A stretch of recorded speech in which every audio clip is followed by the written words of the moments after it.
Hello, hello, hello, hello, everyone. Welcome to another episode of Sree's Global COVID-19 Show. My name is Sree Sreenivasan, and we've been hosting the show for more than a year, 277 episodes, and we are excited to bring you an episode around National Pride Month, and our topic today is America and LGBTQ rights. We are so excited to have with us Sasha Issenberg, who's the author of The Engagement, America's Quarter-Century Struggle Over Same-Sex Marriage. He'll discuss his book as well as LGBTQ issues during the pandemic. Please check him out on Twitter. He's at S. Issenberg. And on the web, his website is sashaissenberg.com. You'll meet Sasha in just a moment. Hi, everyone. I'm Sree. Welcome. Thank you so much for being here. I'm the Marshall Loeb Visiting Professor of Digital Innovation at the Stony Brook School of Journalism and the co-founder of Digimentors, a social, digital, and virtual events consulting company. If you like what you see here on this show, we'd love to work with you on your products and projects, whether it's a virtual event, a hybrid event, or a talk show like this or a conference. We'd love to talk to you about it. So please do get in touch with us and check out our website at digimentors.group. We have a lot to talk about today, and we are live right now on Facebook, Twitter, YouTube, and LinkedIn. Please tag a friend and tell them to watch live or later. This show will run immediately. As soon as it's over, it'll replay on all of those channels. Do you have a question or a comment about same-sex marriage or any LGBTQ issue? This is a great opportunity for you to ask them or share your comments. We'd love to hear from you. What are you doing for Pride Month and for any other aspects of the issues we're discussing? So please comment now, and we'll bring the comments live on the screen with Sasha. We want to thank our producers for all they do for this show. Rose Horowitz, who's at Rose Horowitz 31, is tweeting and live tweeting for us, as is Vandana Menon, Vandana_Menon. And you can see that in the first 275 episodes, we've had 525 guests, including 303 women from 75 cities and 22 countries, including the chief scientist of the World Health Organization. We're in partnership with Scroll.in and Scroll Global. So with that, I want to say to all of you, welcome to the show, and let's get ready to meet Sasha. Sasha is the author of The Engagement, America's Quarter-Century Struggle Over Same-Sex Marriage, a book that has just come out, and you can follow him on Twitter at S. Issenberg. And so let me welcome Sasha and thank him for being with us. Hello. Hey, Sree, thanks for having me. Great to see you. My first question is always, how are you? Where are you? And how has your family handled the pandemic? Thanks. I'm in Santa Monica, California, where I live. This is my home office, and I'm one of the, lucky or unlucky few that had a home office ready to go when last March. I write from here. I do a little teaching at UCLA, but this was set up to be my base of operations even before COVID. Done okay. My wife and I have been able to adjust pretty well to working from home. She lost her grandfather to COVID in New Jersey in January of this year. And so that was the sort of big blow to us over the course of this. I'm sorry to Thank you. hear that, but I'm glad others in your family are okay. Even as we're talking here in America, we're seeing things go back to normal for the most part, even though thousands of people are still getting infected every day. It's only when you look at news from other countries, especially India, parts of Africa, parts of Asia, that you realize how bad the situation is. And we're not done.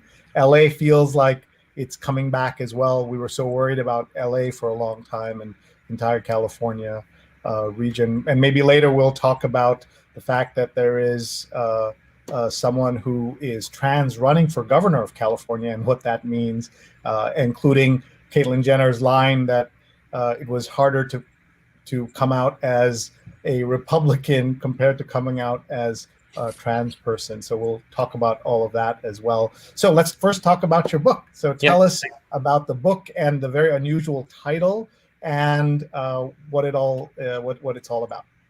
So it's called The Engagement because it's about conflict, really. It's about how the country was pulled into a political conflict over a totally novel issue in the 1990s. And I wanted to show how sort of forces massed, political forces, legal forces in conflict over gay marriage as it came onto the scene. And it's a 25-year arc, begins in 1990, ends when the Supreme Court rules that gay marriage is the law of the land in 2015. And I've been working on this for basically a decade. And I had the idea in 2011 when I was working on my last book, The Victory Lab, and ended up having a lot of conversations with pollsters or people who deal with political attitudes in some form or another, who told me they'd never seen opinion move as quickly on single issues. They'd seen it move on marriage. And we were already starting to talk about this as the defining civil rights movement of our time in the United States. And I was struck that nobody had stitched this together, a whole story. I didn't know how it began that same-sex marriage was an issue, how it sort of rose to the top of the gay rights agenda. I'd covered politics as a journalist through most of this time, and I didn't really understand how we got from wherever there was to wherever here was. And I've spent several years engaged in this topic. Well, let's start at the end and then work backwards. Okay. Where were you when you saw this news, when you heard the results? I remember that moment. I was flying with my family at JFK. We were going to Europe. And as you know, there's no Wi-Fi on most flights to Europe. So this was just before we got on the plane, we got this news. And I remember just feeling so happy and just fortunate that I was we were able to see this moment come to pass. Tell me about where you were and how you heard about this. So I was in Los Angeles. This was actually a sort of reporting failure of mine. I had tried to arrange to be in Hawaii when the ruling came down. The book starts in Hawaii, which is the sort of accidental origins of this issue in the United States. And there are a bunch of characters, some couples who try to marry in Hawaii in the early 1990s. Their attorney, who I knew I would want to return to. They sort of drop out of the story in the mid-90s as activity moves to other places in the country. And I sort of had a sense, you spend a lot of time with them as a reader at the beginning of the book, and I hope you get invested in their lives and their ambition and the political and legal conflict that they were involved in Hawaii. And I knew that I wanted some sort of postscript or afterword or coda to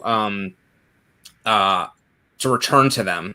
And I had sort of come up with the idea that there wasn't a whole lot of reporting to do in Washington that was going to be terribly novel and hold up well in a book on a big day like that, but that it would be interesting to be with some of these characters on the day when this sort of movement that they had kickstarted 25 years earlier sort of delivered its final result. And if I recall my schedule correctly, I was going to fly to Hawaii 2 days later, but the whole thing about the Supreme Court is you don't know when they're actually going to issue a ruling, and I planned to be there on what I thought would be the last days of the term, and they basically beat me to the punch. And so I ended up in Hawaii a couple days later and sort of reconstructed through interviews what it was like for them to experience this, including very moving for the lawyer who had filed the suit when it was a total long shot in Hawaii State Court in 1991 to see the case that he had started cited in a Supreme Court opinion.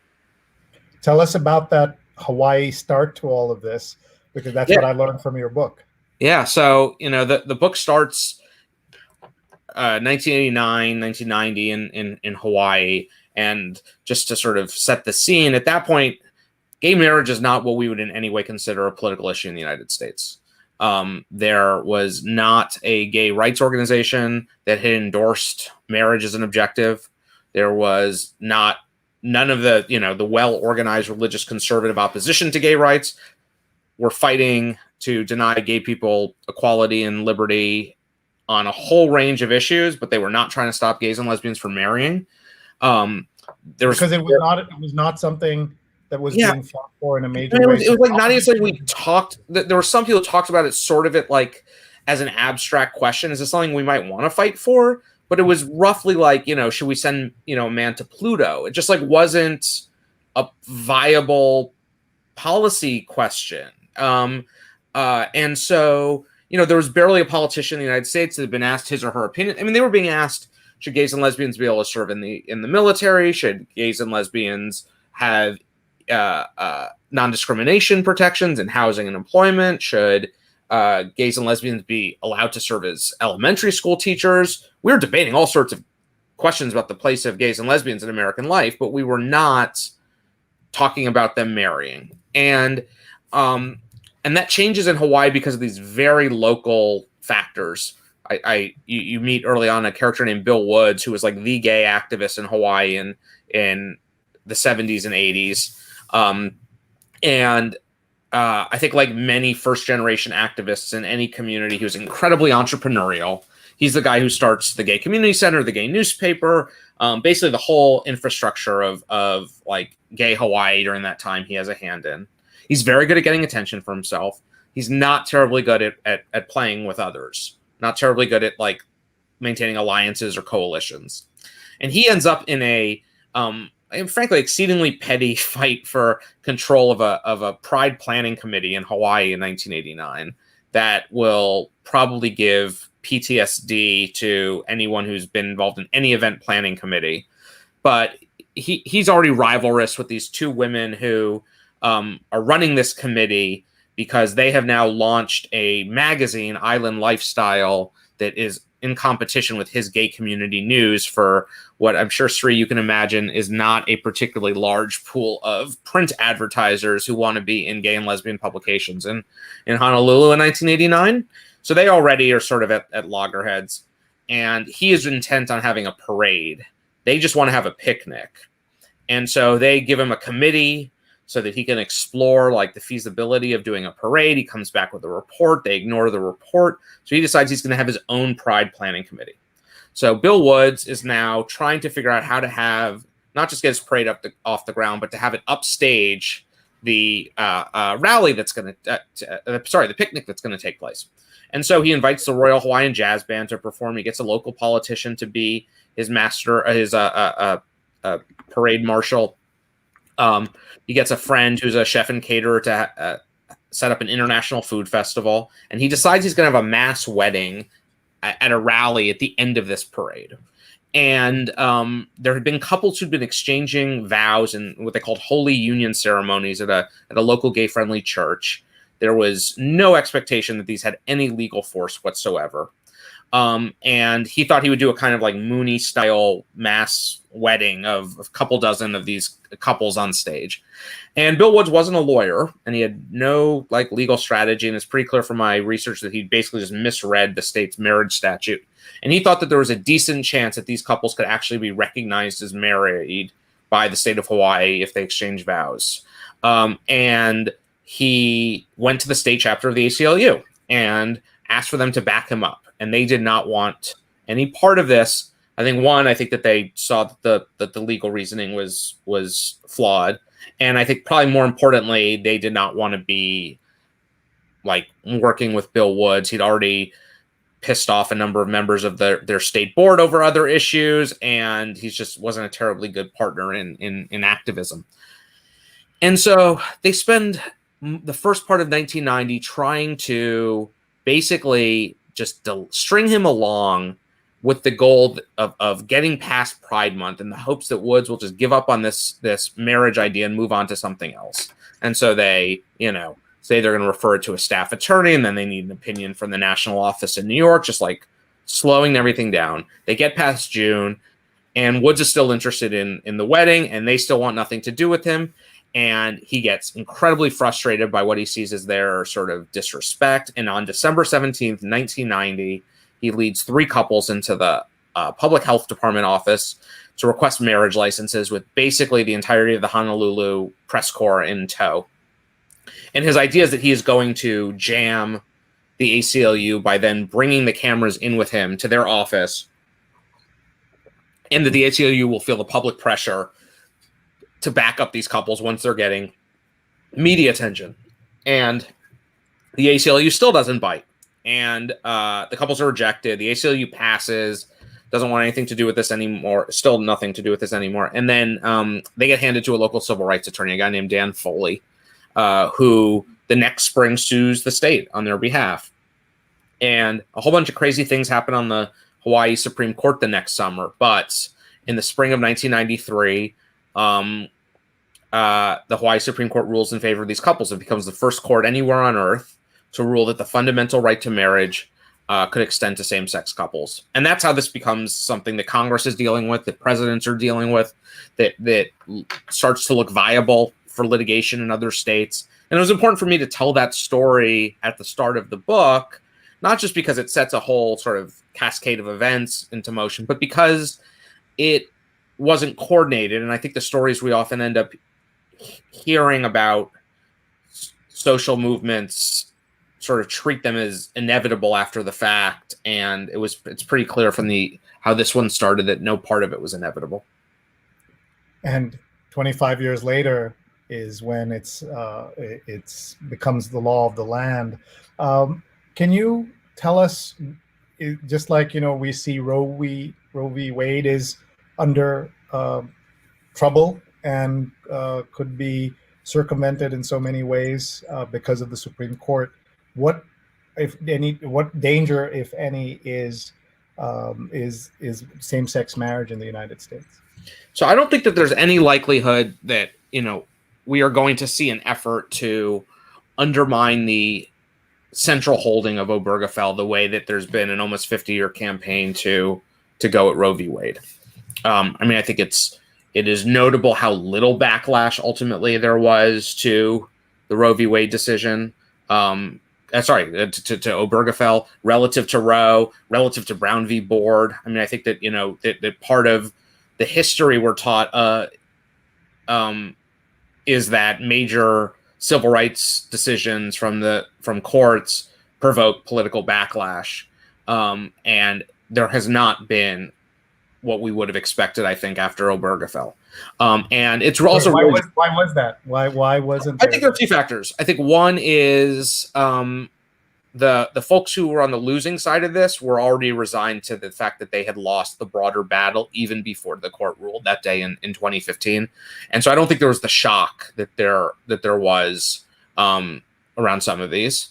I think some part of it is to some degree that Donald Trump wasn't interested in it. One of the things that's remarkable, I think in history books, we're going to look back at June 2015 in the United States and look at two major events. June 26th, when the Obergefell ruling comes down. June 15th is the day that Donald Trump, as he likes to say, came down the escalator at Trump Tower. And I think if you had told me, months earlier that the most talented demagogue in certainly recent American history was going to announce his candidacy for president the same month that the Supreme Court issued a landmark civil rights ruling that struck down state laws in 12 or 13 states, the most conservative states in the country by and large, I would have assumed that those two things would be interconnected and potentially in some very dangerous, scary ways. And one of the things that is notable when you look back at the 2016 campaign, by November 2016, we're a year and a half after this major landmark court ruling. There's not a single question about it in any of the presidential debates or vice presidential debate for that matter, which is just remarkable in terms of how quickly it kind of left our politics as an active question. And I do think a big part of that was that Trump, who has a remarkable gift and instinct for finding ways to pit Americans against each other on all sorts of identity lines, decided that this was not one that was of particular personal interest to him. And so he spent, Muslims, women, immigrants, Mexicans, we can go down the whole list of people of minorities that he picked on in various ways and raised the kind of attention to those related issues during the primary and general election. And he just wasn't into this. And there was a brief effort on the part of Ted Cruz and Mike Huckabee and to elevate this woman, Kim Davis, who had been the if you've forgotten about her, congratulations. It was a county clerk in Kentucky who said that it was against her religious beliefs to issue marriage licenses to same-sex couples, and she was briefly jailed as a result of her refusal to do her job. And there was a brief effort by Cruz and Huckabee and Santorum to elevate her into this kind of martyr for, religious resistance to the Obergefell ruling, and it just didn't stick. And I think part of the reason it didn't stick, if you look back to, like, they went down there for a day and they did a rally, and it just didn't break through the Trump wall of news at the time. And I think if Donald Trump had decided that that's what he wanted to talk about one day, there would have been you could have easily had for months or a year this becoming, and as a result, it never really got polarized. There's a Gallup figure out today that shows that 70% of Americans, or this week, that says 70% of Americans now support the right to same-sex marriage, a majority of Republicans. And part of the story there, I think, is that the Trump era Republican Party did not take this on in a way that would polarize it on partisan lines, the way we have with like election security and things that 5 years ago were not partisan issues either. And of course, Trump did go after transgender folks in the military and other things, but you're saying about same-sex marriage, he did not elevate that as a culture war topic, and that's why. So I'm actually glad to hear that you believe that there is no danger and to the law, and that will stick around for decades to come. Yeah, So I mean, what I will say, Sree, is that what we have seen is this push for religious liberty, religious freedom protections. There's a case before the Supreme Court. Presumably, we'll get a decision on that in the next few weeks. That it was brought by a Catholic social service agency that refuses to place foster children in same-sex families. There was a case people might remember from a few years ago that ended up before the court, which was a baker in Colorado who said that it was against his religious beliefs to bake a wedding cake for a same-sex wedding. This is the sort of new frontier, and I think it's important. These are major, major constitutional cases related to gay marriage, but they are not. The dynamic is totally different in that, one of the things that sort of marked, I think, the era of the religious right in American politics was the assertion. I mean, it's not a coincidence that Jerry Falwell called his group the moral majority. The whole movement was predicated on the idea that there was a Christian majority in the United States, and that as a result, the laws of the country should reflect Judeo-Christian biblical values. This was like the founding animating precept. Now, and if you turn on Fox News for 10 minutes, you'll see and hear this. Now it's not where, we Christians are a majority, the law should reflect our values. It's we're a minority. We are besieged by academia, popular culture, Democrats in Washington, big business, whatever. Big tech, exactly. And we, religious minority now need the protection of the laws so that we can be sheltered from having to be pulled into acknowledging things through public laws that we disagree with. And that is ultimately a loser's position. This is demanding constitutional protections as a besieged minority is a way of saying we cannot get our way through the political process. And so I think it's important to acknowledge that we're going to have, I think, serious fights that play out in legislatures and in courts, including the Supreme Court, over the issue of what the religious liberty exceptions look like. But that is, I think, a major turn from the effort that we saw when, just 15 years ago, conservatives are trying to amend the U.S. Constitution to ban same-sex marriage. And now they're just saying, as a private actor, I should not have to acknowledge or engage with it. And so, I think what we could see in a couple of years, depending on how the court rules in this foster parent case,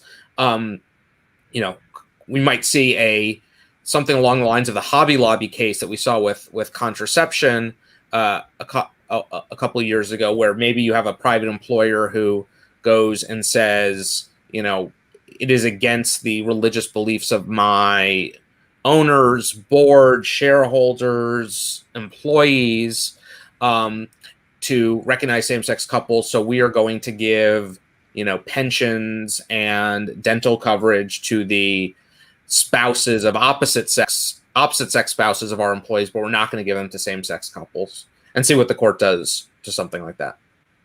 Thank you. Folks, that's Sasha Issenberg, and we're talking about his big new book called The Engagement, and you can find him at S. Eisenberg on Twitter, and the book has its own Twitter account. It's engagement_book. Please follow both accounts, and let's see who's listening and watching tonight live. Jonathan Borstein is watching from the East Village.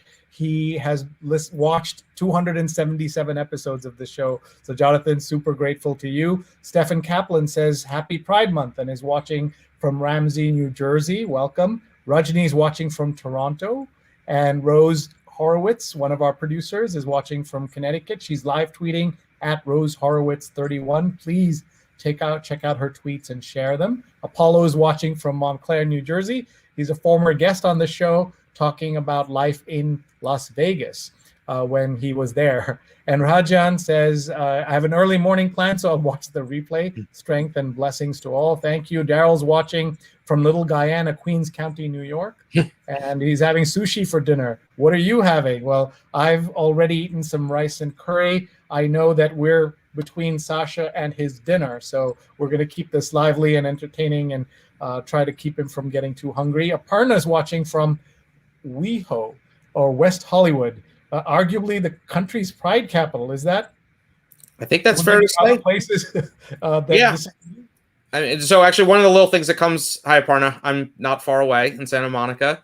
There's a little bit of the book is set in West Hollywood. West Hollywood is founded in 1982, carved out from Los Angeles and Beverly Hills. And it is, this isn't in the founding charter, but it's basically the first gay and lesbian city state in America. As soon as they incorporate a majority of the town's or the city council is openly gay at a time when there are barely any openly gay elected officials in the United States. And one of the first things they do is create a domestic partners ordinance for the partners of municipal employees. This is 1983, I believe, that takes effect. And it's the first one in the country. And it becomes a model for the pre-marriage coverage that you see in a handful of municipalities, basically big cities and college towns that are and followed eventually by private employers, and especially in the tech sector. Lotus, for example, Apple are some of the earliest companies to give full benefits to the same-sex partners of their employees. And that started in West Hollywood. So thanks, Aparna. All right, so Aparna is right, as she almost always is, about things that she's teaching me. I would have thought San Francisco would claim to be the pride capital, and maybe some other places, but clearly West Hollywood. And that's also something that if you don't live in California or know California well, that LA is not one town, that there are so many smaller jurisdictions where progressive things can happen, and also conservative things in other parts of California. So speaking of California, let's touch base about Caitlyn Jenner running for governor as a Republican, and she's a trans woman. What is your analysis of her, and does she have a shot at the nomination, let alone the governorship? I mean, my sense as a political reporter based in California who's not been covering this race is, I think there's sort of a few dynamics to look at. One, it does not seem like she's had a particularly impressive introduction into the political sphere. It's both as a matter of, she was sort of quiet for a few weeks after announcing, and does not come off as terribly authoritative in interviews. And it is not clear, I think the desire on the part of her consultants, who are the drivers of this project, this does not seem like it's a candidate-driven project. It seems like it's a consultant-driven project. Is to mimic the Schwarzenegger dynamic, where somebody has just overwhelming celebrity in a recall field. And what's important for people outside of California in particular to understand about the recall election is it's two separate ballots. It's a yes/no question on recalling, in this case, Governor Newsom, and then at the same time, people vote on who would replace him. And if the first thing hits 50% plus one, then whoever has the most votes in the second ballot wins. And the barriers to getting on that ballot are minuscule. It's only like a few $100s and or a minimal number of signatures. And so, when Schwarzenegger ran, there were 130 people on the ballot. There are already dozens on the ballot, and there's no primary, and there's no top two, and there's no ranked choice voting. And so it is entirely possible that somebody could win that ballot with, 17, 18% of the vote, maybe. And so if it's fractured enough, and probably at this point, it's not looking likely that Newsom will be recalled, although we're in wild times. And if something dramatic, I think, were to happen with the state's economy or with the pandemic response or something else, that could change. But the best, the best hope, I think, for a Jenner candidacy is that somehow there are a few other Republican candidates who have far better sort of existing support within the Republican electorate in the state, and she would need that to fracture almost perfectly, I think, for her to have a path to victory. Among other things, she's a big Trump supporter. Today, she refused to say if Trump lost the election. A simple yes or no answer she wouldn't give on that. And but also, I actually thought, Sree, for a big Trump supporter whose campaign is being led by Trump advisors, notable that she wouldn't say what Trump says, which is that it has been stolen, which a lot of other Republicans, there's this desire to walk, it's so illustrative of where Republicans are these days, in that clearly she's cognizant of the idea that going sort of full Trump in California in this environment is not a winner, but she's also clearly afraid to do anything that would outwardly antagonize Trump or his base. And, you see the calculations. There's a lot of Republicans who don't have the countervailing calculation that there's a risk in going too far Trumpy. That's for sure. One of the issues that she's commented on is something that we see in the headlines about trans athletes. And that's being used as a kind of culture war issue now, saying that trans girls and trans women are upsetting the field of sports and sports rights. So can you talk a little bit about that?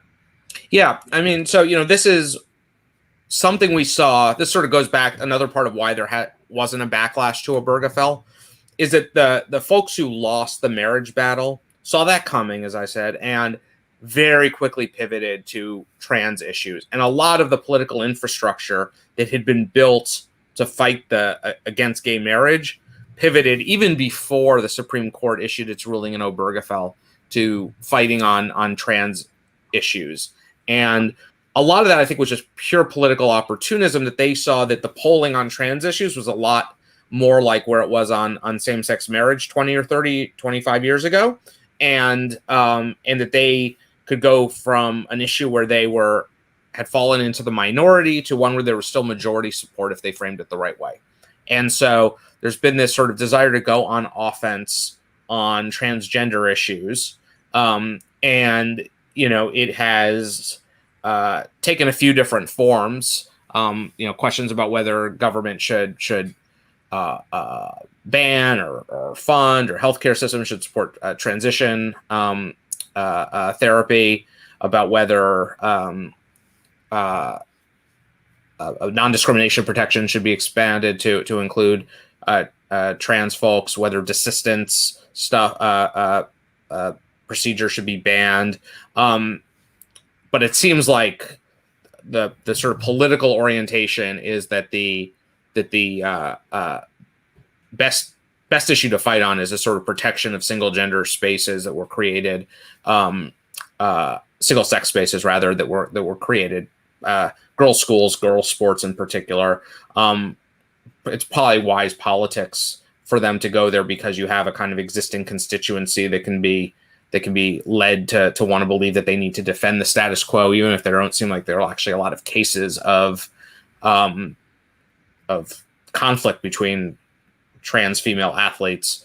But the fact is that there are, one of the things that's notable in the gay marriage history that comes through in the story I write is how significant the civil rights breakthrough was and how minimal the implementation challenge was. And so, for example, to go back to Brown v. Board, the court ordered in 1955 that schools had to be desegregated, and we're almost 70 years later, and we really have no idea how to desegregate schools. It is, even when you adopt the objective, it is an incredibly thorny implementation problem, because we have neighborhoods that are built around neighborhood schools, and what's the balance, and you end up with busing and all sorts of things which are sort of problematic to people for different reasons. The implementation of the gay marriage order was the simplest thing you could imagine. Basically, a bunch of local clerks had to change a few lines on forms that said groom, bride to bride, or groom, whatever, change some genders on things, and the next day, gay people can marry. Trans acceptance does run up against the fact that we do have single-sex institutions, and many of them were created out of a liberal impulse, that really found flower in the 1970s, but some dating from long before, that girls and women benefit from having single-sex institutions. That's why we have women's-only colleges. That's why we have girls sports that are supported through Title IX, and it is not as straightforward from an implementation perspective. I presume as a cultural matter, we are going to move slowly towards an area where gender distinctions no longer matter. That seems like the trajectory we're on, and I don't see why it would be disrupted. But you can have a cultural movement towards thinking that gender distinctions aren't that important, and then you still have to reconcile that with the fact that we have a lot of single-sex institutions that we're not built for an era in which gender distinctions don't matter. And, that is part of why I think that the debate over girls' sports has taken hold the way that it has. Thank you, folks. You're listening to a conversation with Sasha Issenberg, and we're talking about his book, The Engagement, about same-sex marriage. And let's see where some more comments coming in here. Paulo says that gay marriage started in the erstwhile kingdom of Hawaii. Paula's watching from Tallahassee. Hi, Paula. Thanks for being with us. And Aparna says, love learning more about my adopted hometown, especially working equity with neighborhood councils and partnering with WeHo around smart cities. Thanks, neighbor. And Jonathan, who's watching from the East Village, says New York would make the claim based on the Stonewall Rebellion. And Jonathan's right that the first Pride Parade was in New York a year after Stonewall. So if he wants to take that, if we're in some like March Madness of municipalities fighting over their pride claims, I think he's right that New York would be a top seed. And he says, I participated in Stonewall 25 and muddled through Stonewall 50. And there's a question actually from India, which is kind of interesting. How to deal with changing the societal perceptions in what are called T2 and Tier 3 cities in India. There are the metropolitan cities, those are New Delhi, Mumbai, Hyderabad, Chennai, etc. And then LGBT rights, which are discussed and something that people take, there's a gay pride parade in Delhi and things like that. So metropolitan phenomenon. So I don't know how comfortable you are talking about kind of the international aspects of this and what you know about this topic. Yeah, so I don't know too. I've followed some of the sort of big court rulings that have come out of India in the last few years and have tried my best to understand the Indian judiciary. But I am not an expert who could speak with any specificity about the Indian case. Well, I'll talk a little bit about the American experience because I think that there might be some useful sort of analogs here. It's true that LGBT activism on the coasts and in the big cities, New York, LA, San Francisco, was way ahead of what it was in smaller cities and particularly non-coastal states. For the early days of the gay rights movement in the U.S. too. I think if you'd hear somebody ask something very similar in the 1980s about gay rights questions, yeah, we see progress in societal acceptance in New York, San Francisco, LA, but in Little Rock or Des Moines or Minneapolis, it's not as easy. what I think we look back at the major change towards social acceptance of gays and lesbians, and it's pretty clear from the data, a lot of social science research, that the biggest engine of change was people knowing a gay or lesbian person. That the best predictor of support on gay rights questions is how somebody answers the question: do you have a friend, coworker, or friend, coworker, or family member who's openly gay or lesbian? And one of the things that's notable about sexual orientation, as opposed to race or religion or caste, for that matter, is that people control that. I'm going to presume that the percentage of gays and lesbians in the United States is the same as it was in roughly the same as it was in now as it was in the 1980s.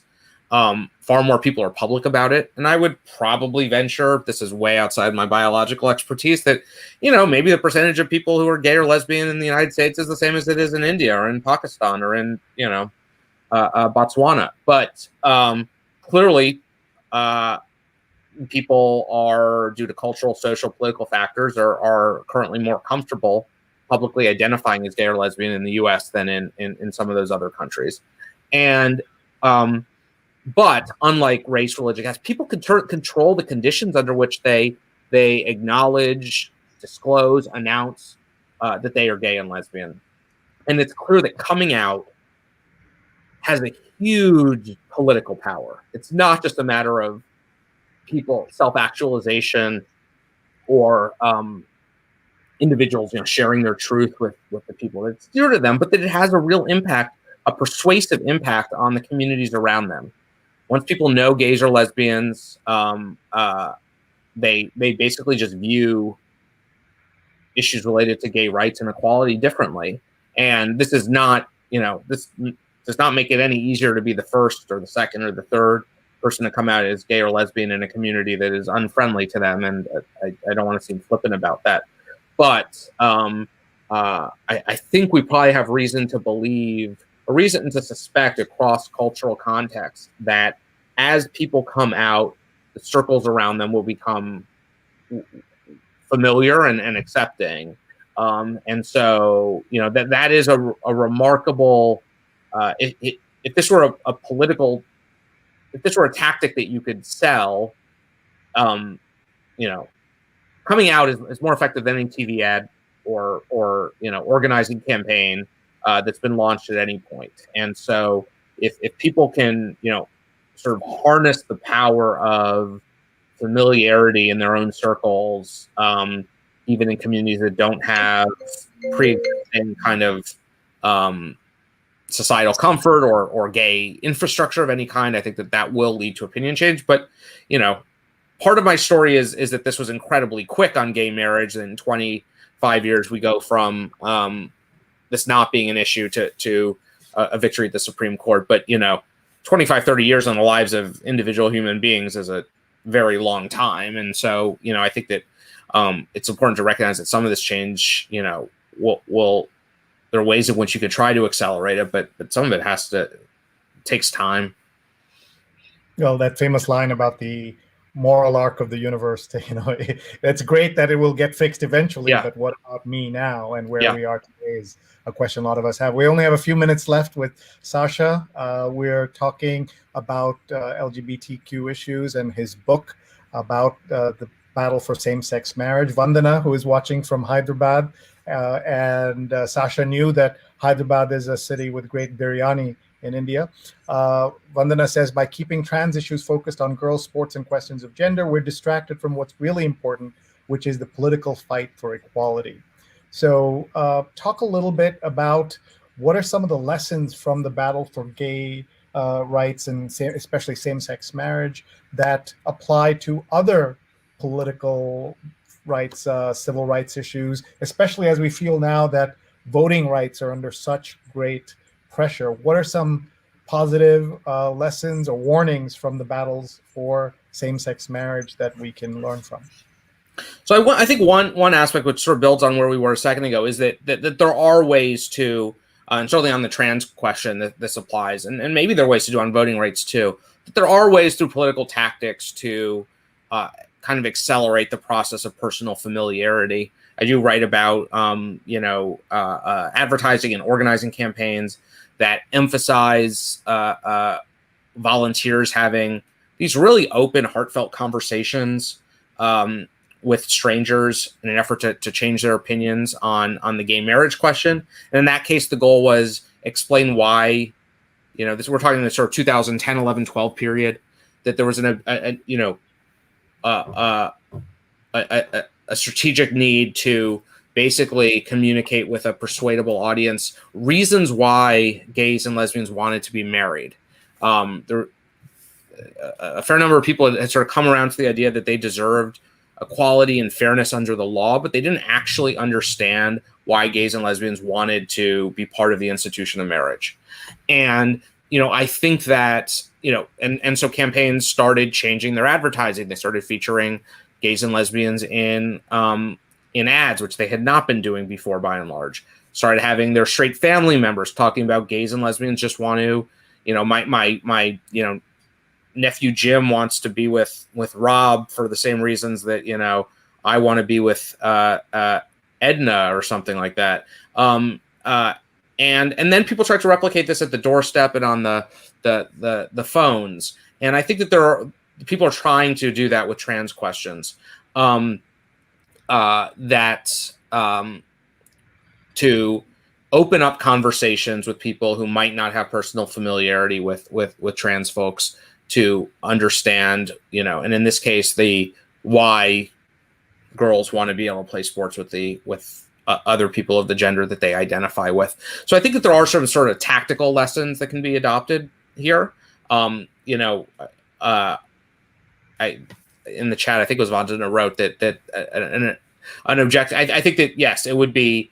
I think it would be marvelous if people assessed civil rights questions based purely on kind of the public values of equality and liberty and justice and fairness. And I think as a political matter, that's we hope judges do that. And as a political matter, I think there's very little evidence to believe that citizens and voters do that. And a lot of this is still happening through the political process, and the political process is going to be responsive to public opinion. And it's I think pretty important to recognize that there are a few different ways to move public opinion, and one of them is to talk about self-interest. And I think that the success of anti-trans campaigns on the sports question is trying to play to the self-interest of parents who do not want to either see their kids' educational or sports experiences changed. They're content with the status quo, or are just afraid of what would happen on the other side. I mean, so much of the early advertising against gay marriage, not just early, until throughout the 2000s and 2010s, was focused on children, and either gay marriage is going to turn your kid gay or make them want to be gay early on. They kind of dropped that and then became a lot like schools are going to teach them that this is okay. You don't really want that, do you, mom and dad? Or then it's going to be like your kids are going to come home from school and they're going to ask you to explain to them why two men want to live together. And there's reason to see through this history around same-sex marriage that those scare tactics around parenting were really effective. And I think that we see an effort to try to replicate that on the trans sports question. And I think, part of the campaign on that front needs to be focused on, one, reassuring parents that they don't have anything to be afraid of. But two, also, explaining to people the fundamental humanity of the other people who are involved in this question, and that their demand to play sports on the team of people whose gender they identify with, for example, is not a burdensome demand on anybody else, and is not going to affect their lives in a meaningful way. And to understand, that and one thing that I think will change invariably, that did change in the gay marriage question, is that our understanding of the kind of biological underpinnings of gender identity will shift. I went back and read a lot of media coverage for the 1990s for this book, and every time I read like a News Weekly story about any gay rights issue from the 1990s, there's always a paragraph like, to be sure, we don't know whether homosexuality is a matter of nature or nurture. Scientists disagree, blah, blah, blah. And that disappeared. And we now, even the most vehement opponents of gay equality stop talking about homosexuality as a lifestyle or a choice. And I think there's a broader cultural shift that we've undergone where we recognize a whole lot of stuff, not just related to sexuality, but temper, addiction, are based on, that we're just born with a whole lot of stuff that we can't control. And as a basic political matter, then it becomes not, is this going to encourage people to become gay or alcoholic or whatever it is, but what do we do with people who are born likely to become gay or have a predisposition towards alcoholism? And I think we talk very differently now about those issues because we recognize that these aren't things that people control. And I suspect that all of this was sort of downstream from what was found in labs and in scholarly journals. It takes a while for, I think, normal people to kind of reframe their architecture of thinking about, basic human questions like this. But I suspect that in the next 10, 15 years, we're going to have a very different, downstream from science as well, a very different idea of where gender identity comes from. The fact that we just don't have a shared cultural understanding of where gender identity comes from. And so I think it becomes very easy for opponents of trans equality to prey on not just the fears, but the lack of certainty about why people might choose to identify as a gender other than their biological sex. Your mention of the 90s reminds me of this countless stories around the book Heather Has Two Mommies, and what a big deal that was. And then Ellen coming out on her I guess the character came out first, and then she, I think that's right. Yeah. And all of that. These are all kind of, my lifetime, I can say I remember those milestone moments. Let's see. Jonathan says, interesting program. Would have been nice if someone LGBT were on as well. Frankly, I didn't think about it. Maybe I should have. I don't know. Your own. I identify as straight. So yeah. So no, good point. Did you have any hesitation writing this book as a straight? I don't know if it ever got to the point of hesitation. I was certainly alert to the fact that I'm not a member of the LGBT community. I did get married during the time that I was working on this book, but it was to a woman. I did not think of this when I embarked on it, or while I was working on it, that I was writing a work of gay history or LGBT history. I thought of it, I was working on an account of a major civil rights conflict that engulfed the whole country. And I thought differently about that history belonging to one community or the other, because I do sort of think that, these big civil rights questions belong to all of us, and it's a story of how a whole country moved. And so I was conscious of that, but I don't think it ever really got to the point of hesitance.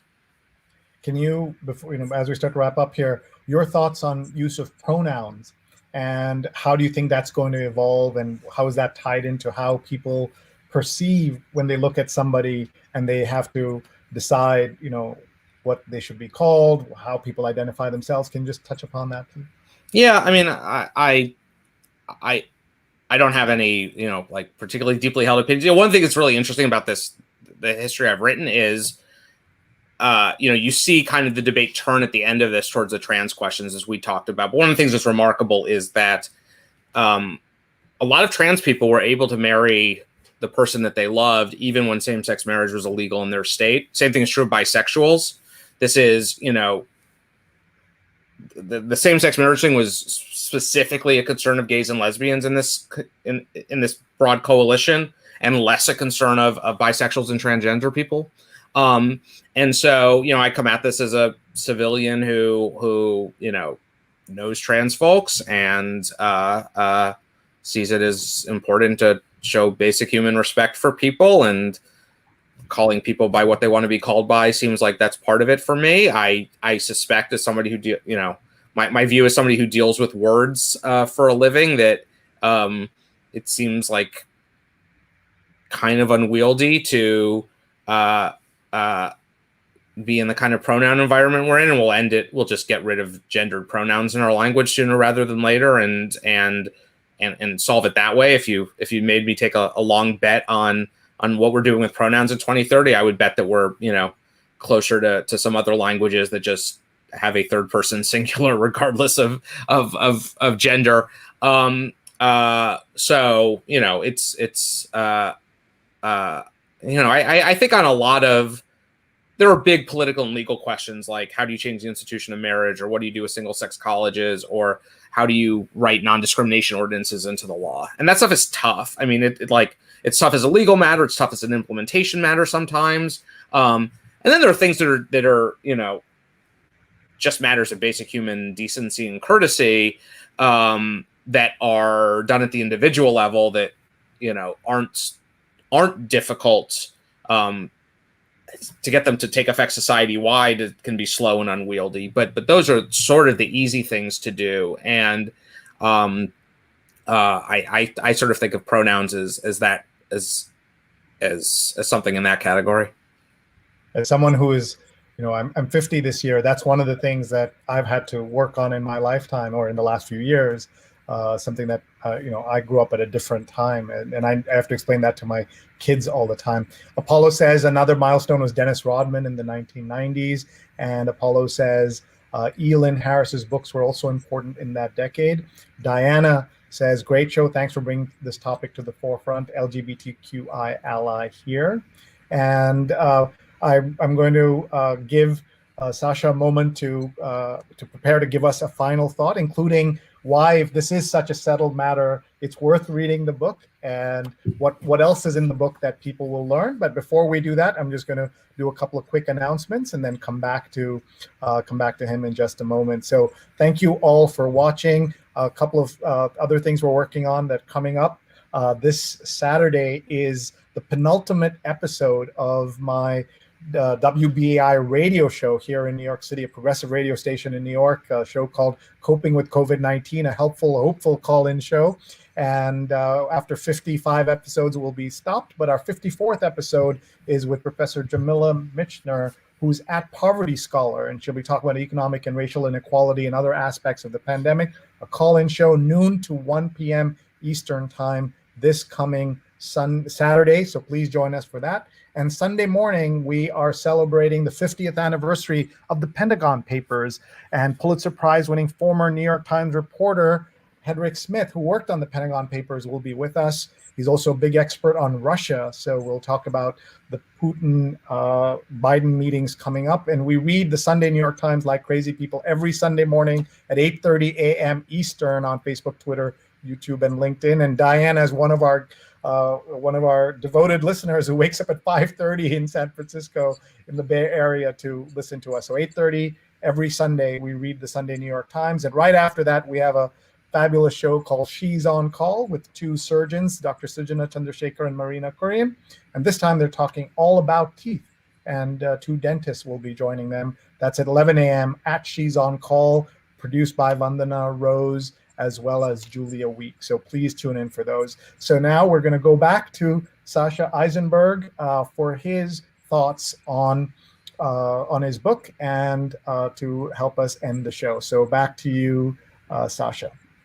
Thanks, Sree. I mean, I would say that unless you have a lot of 9-year-olds who watch your show, probably everybody watching has lived through a significant portion, if not all, of this conflict over same-sex marriage. You probably have your own memories of certain parts of it, things you saw in the news, things that happened in your community, wherever you lived. And it is, I think we're starting to, 6 years after Oberga fell, have a little distance from it and talk about what happened in heroic terms. And part of what I wanted to do as a journalist was to get to this while the history was still fresh, while people are still around and I could capture it. But also to understand that the, as I said earlier, it wasn't inevitable that this is what we were fighting over. And the result wasn't inevitable. And I think when you end up at the Supreme Court with the type of momentous ruling, we assume that because it ends in justice that it was fated to be that way, and that the long arc would inevitably bend there. And I try to show that this wasn't inevitable, and I want to show that it, a lot of the twists and turns in the story and the way that it ended up as it did with marriage equality nationwide was a result of individual choices, strategic choices, tactical choices, political, legal decisions, and not just by like politicians and but by small activists, by individual legislators. Stories of courage, stories of whatever the opposite of courage is. Stories of sort of inadvertent, unintended consequences, but that this was not. We might have ended up in a place that people are proud of as a country, but it was not destined to be by any means, and that you see people making history, and it's a history that we all lived through. And let's not forget, if they had waited 6 years, 5 years, the Supreme Court would have been a different makeup, and this wouldn't have happened. Am I right to say that? I think that's a pretty good guess. Yeah. By the way, as someone who studied the Supreme Court to do this story, how important is it for Stephen Breyer to retire at this moment? I think generally nothing particular about Breyer, but I think that justices who decide to basically die on the bench when it's disadvantageous to their broader purpose are probably doing a disservice to their movement. Same could be said of Antonin Scalia maybe too in his day, but that just because it's a term for life does not necessarily mean that you have to breathe your last breath in black robes. Correct. Let's see. Apollo says here that being same gender loving was a vice in my youth and it was monstrous. So Apollo is someone who has lived this change. Parna says we are coping and need more voices like Jamila to reflect the current reality, not some notion of post-pandemic. And Aparna says nerdily excited about Pentagon Papers anniversary, even if she'll have to be up at 5:30. And Aparna says good question on SCOTUS. Lisai, she says. So with that, we're going to end the show. A big thanks to Sasha. Hope he gets a great dinner with his wife. Thank you, Sree. This is your own promotion tour. So what else you have coming up? These are just interviews all day and some virtual events and things. Yeah, everything still is virtual. All the institutional stuff I'm doing is still virtual, but I'm very excited. Saturday afternoon, my friends Kevin and Eric here in LA are having a party at their house for my book, which will be the first time I get out from behind this desk to talk about the book with people. So that it was a something that unexpected surprise that just being around other human beings to talk about my book would feel so special. Awesome.